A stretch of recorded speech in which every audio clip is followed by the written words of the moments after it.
নমস্কাৰ। Director of elementary এডুকেশ্যনৰ ৪৫০০ LPUP শিক্ষক পদৰ আপোনালোকৰ ডকুমেণ্ট ভেৰিফিকেশ্যন প্ৰক্ৰিয়া যিহেতু চলি আছে, ইয়াৰ থাৰ্ড ডকুমেণ্ট ভেৰিফিকেশ্যন যিখন লিষ্ট সেইখন বৰ্তমানো প্ৰকাশ পোৱা নাই। লগতে আমাৰ ফেব্ৰুৱাৰী মাহত যিহেতু এইখিনি পষ্টৰ নিযুক্তি দিয়াৰ কথা আমাৰ মুখ্যমন্ত্ৰী ডাঙৰীয়াই কৈছে, লগতে আপোনালোকক ১৫ ফেব্ৰুৱাৰীৰ আগত এইখিনি পষ্টৰ ভেৰিফিকেশ্যন কমপ্লিট হোৱাৰ কথা তেখেতে যিহেতু কৈছে, আপোনালোকক আমাৰ ১৫ ফেব্ৰুৱাৰীৰ ভিতৰত কমপ্লিট হ'লে আপোনালোকৰ ডকুমেণ্ট ভেৰিফিকেশ্যনৰ লিষ্ট কেতিয়া আহিব, আজি সেই ওপৰতে আলোচনা কৰিম। লগতে বহুকেইটা বিষয় আলোচনা কৰিম, গতিকে আপোনালোকে ভিডিঅ'টো ধৈৰ্য সহকাৰে শেষলৈকে চাব।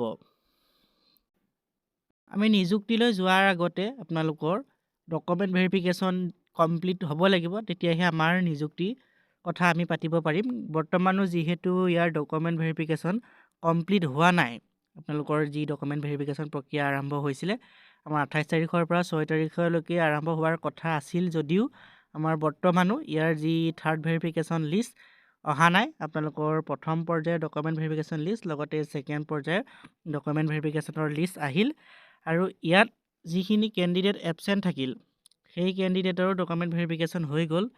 আমাৰ এবচেণ্ট কেণ্ডিডেটৰ কথা মই আগতেই কৈছোঁ, আপোনালোকৰ এবচেণ্ট কেণ্ডিডেট বহু সংখ্যক আছে। কাৰণটো মই আগৰ ভিডিঅ'ত বহুবাৰ কৈছোঁ আপোনালোকক। বহুতে হয়তো চাকৰি পাইছে বিভিন্ন বিভাগত, লগতে আমাৰ যি ৫,৫০০টো পাইছে, আৰু আমাৰ যি GT PGT সেইখিনিতো পাইছে। সেইকাৰণে তেওঁলোক বহুখিনি কেণ্ডিডেটে আমাৰ ভেৰিফিকেশ্যনত অহা নাই। তেওঁলোকৰ নাম যিহেতু আমাৰ মেৰিট লিষ্টত আপোনালোকৰ যি ডকুমেণ্ট ভেৰিফিকেশ্যন লিষ্ট তাত আহিছে, আৰু তেওঁলোক ভেৰিফিকেশ্যনত অহা নাই। সেইকাৰণে আমাৰ এবচেণ্ট কেণ্ডিডেটৰ সংখ্যা বহু বেছি, আৰু সেই কেণ্ডিডেটখিনি আমাৰ যিখিনি আমি বাদ দিলোঁ সেইখিনি কেণ্ডিডেটৰ কথা যিখিনি আমাৰ নিযুক্তি পালে ইতিমধ্যে, আৰু কিছুমান নিজৰ ব্যক্তিগত কিছুমান কামৰ বাবে, ব্যক্তিগত কিছুমান অসুবিধাৰ বাবে যিহেতু তেখেতলোক ভেৰিফিকেশ্যনত অহা নাছিলে, তেখেতলোকৰ কাৰণে এটা সুবিধা দিছিলে, তেখেতলোকক ডকুমেণ্ট ভেৰিফিকেশ্যন কৰাৰ এটা সুবিধা দিছিলে, আৰু সেইখিনিও কাম যিহেতু সম্পূৰ্ণ হৈছে, এতিয়া আমাৰ বাকী আছে থাৰ্ড ভেৰিফিকেশ্যন আৰম্ভ হ'বলৈ। থাৰ্ড ভেৰিফিকেশ্যনৰ যিহেতু লিষ্ট বৰ্তমানো পাব্লিছ হোৱা নাই, এইখিনিৰ লিষ্ট আপোনালোকৰ পাব্লিছ কেতিয়া হ'ব, এইখিনি লিষ্ট আপোনালোকৰ এইকেইদিনতে পাব্লিছ হ'ব। কাৰণ আপোনালোকক মুখ্যমন্ত্ৰী ডাঙৰীয়াই কৈছে যে ১৫ তাৰিখৰ ভিতৰত আমাৰ যি ৪৫০০ LPUP শিক্ষক পদ আছে, ১৫ তাৰিখ মানে আমাৰ ফেব্ৰুৱাৰী মাহৰ যিটো ১৫ তাৰিখ, আপোনালোকৰ এতিয়া ফেব্ৰুৱাৰী মাহ চলি আছে, ফেব্ৰুৱাৰী মাহৰ ১৫ তাৰিখৰ ভিতৰত এইখিনি কাম সম্পূৰ্ণ হৈ যাব। সম্পূৰ্ণ হৈ গৈ আপোনালোকৰ প্ৰভিজনেল মেৰিট লিষ্ট, হয়তো ফাইনেল মেৰিট লিষ্টো হ'ব পাৰে, প্ৰভিজনেল নহয়, আপোনালোকৰ এবাৰতে হয়তো তেওঁলোকে ফাইনেল মেৰিট লিষ্ট উলিয়াব পাৰে। কাৰণ যিহেতু এবাৰ প্ৰক্ৰিয়াটো অলপ বেলেগ হৈছে, আপোনালোকৰ থাৰ্ড ভেৰিফিকেশ্যন লিষ্ট অহাৰ পলম হোৱাৰ কাৰণ এটা আছে। মই যোৱাকালি আপোনালোকৰ আগৰ ভিডিঅ'ত সেই বিষয়ে আলোচনা কৰিছিলোঁ, কি কাৰণে আমাৰ যি থাৰ্ড ভেৰিফিকেশ্যন লিষ্টখন অহাত পলম হৈছে সেই বিষয়ে আলোচনা কৰিছিলোঁ।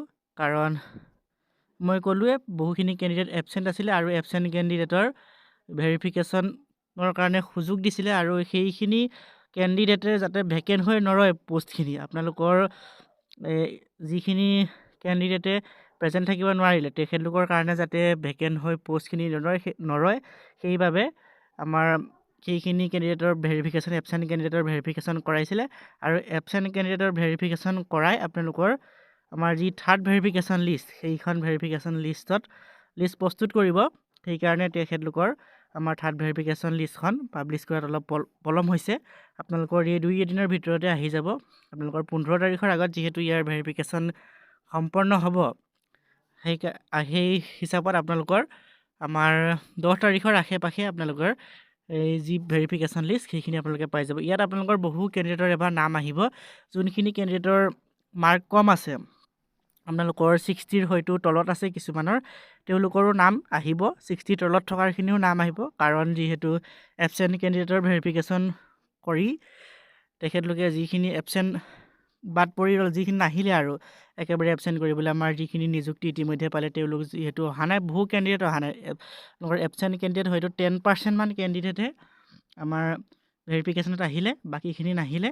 গতিকে সেইখিনি কেণ্ডিডেট বাদ দি আমাৰ নতুনকৈ যি থাৰ্ড ভেৰিফিকেশ্যন লিষ্ট প্ৰস্তুত কৰিব, তাত আমাৰ বহু সংখ্যক কেণ্ডিডেটৰ নাম আহিব। আপোনালোকৰ যিসকলৰ মাৰ্ক কম আছে তেখেতলোকে কমেণ্ট কৰি থাকে, যিসকলে 958 তেনেকুৱা কেণ্ডিডেটৰ নাম আমাৰ যি থাৰ্ড ভেৰিফিকেশ্যন লিষ্টখন আহিব তাত আহিব আৰু 15 তাৰিখৰ ভিতৰত এইখিনি কাম কমপ্লিট হ'ব। আপোনালোকৰ হয়তো 27 তাৰিখৰ আগত যিহেতু তেখেতে কৈছে 27 তাৰিখৰ আমাৰ মুখ্যমন্ত্ৰী ডাঙৰীয়াৰ লগতে শিক্ষামন্ত্ৰী ডাঙৰীয়াই যিহেতু কৈছে 27 ফেব্ৰুৱাৰীৰ আগত 5000 পোষ্টৰ নিযুক্তি দিয়া হ'ব। সেই 5000 পোষ্টত আপোনালোকৰ 4500 যি LPUP শিক্ষক পদ আছে সেইখিনিও তেখেতে কৈছে সেইখিনিৰো নিযুক্তি দিয়া হ'ব আমাৰ 27 ফেব্ৰুৱাৰীৰ ভিতৰত। হয়তো আপোনালোকৰ 20-25 তাৰিখ মানে আমাৰ যি প্ৰভিজনেল মেৰিট লিষ্ট প্ৰভিজনেল নহয় আপোনালোকৰ ফাইনেল মেৰিট লিষ্ট হয়তো এবাৰ নাহিব। আপোনালোকৰ ফাইনেল হিচাপেই আহিব মেৰিট লিষ্টখিনি। আপোনালোকৰ ফাইনেল ৰিজাল্ট হয়তো আহিব। আমাৰ ভেৰিফিকেশ্যনৰ যিহেতু পদ্ধতিটো এবাৰ অলপ বেলেগকৈ কৰিছে তেখেতলোকে সেইকাৰণে আমাৰ ফাইনেল মেৰিট লিষ্টে আহিব। হয়তো যদিহে আমাৰ এইখিনি পোষ্টৰ কিবা কাৰণত ফেব্ৰুৱাৰী মাহৰ ভিতৰত নিযুক্তি দিব নোৱাৰে তেনেহ'লে আপোনালোকৰ ইলেকশ্যন কমিশ্যনৰ আপোনালোকৰ গঠন হ'ব। ইলেকশ্যন অহাৰ লগে লগে এইখিনি পোষ্ট আপোনালোকৰ পিছ পৰি যাব। আপোনালোকে নাভাবিব যে ইলেকশ্যনৰ সময়ত এইখিনি নিযুক্তি দিব, কাৰণ নিৰ্বাচন আয়োগ গঠন হোৱাৰ লগে লগে এইখিনিৰ কাম পিছ পৰি যাব। এইখিনি কাম আৰু আপোনালোকৰ আগ নাবাঢ়িব। সেইকাৰণে তেখেতলোকে যদি 27 ফেব্ৰুৱাৰীৰ ভিতৰত নিযুক্তি দিব বিচাৰে তেনেহ'লে এইখিনি খুব খৰগতিত তেওঁলোকে কাম আগবঢ়াব লাগিব। গতিকে আপোনালোকৰ 27 ফেব্ৰুৱাৰীৰ ভিতৰত যদি নিযুক্তি হৈ যায় ভালেই।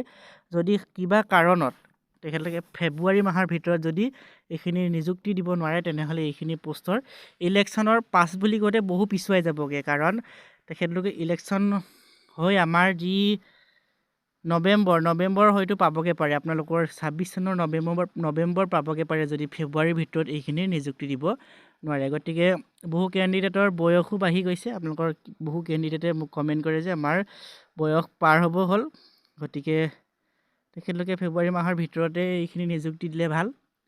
আৰু নিযুক্তি হয়তো তেখেতলোকে যিহেতু কৈছে নিযুক্তি দিম বুলি হয়তো দিব, ফেব্ৰুৱাৰী মাহৰ ভিতৰতে দিব।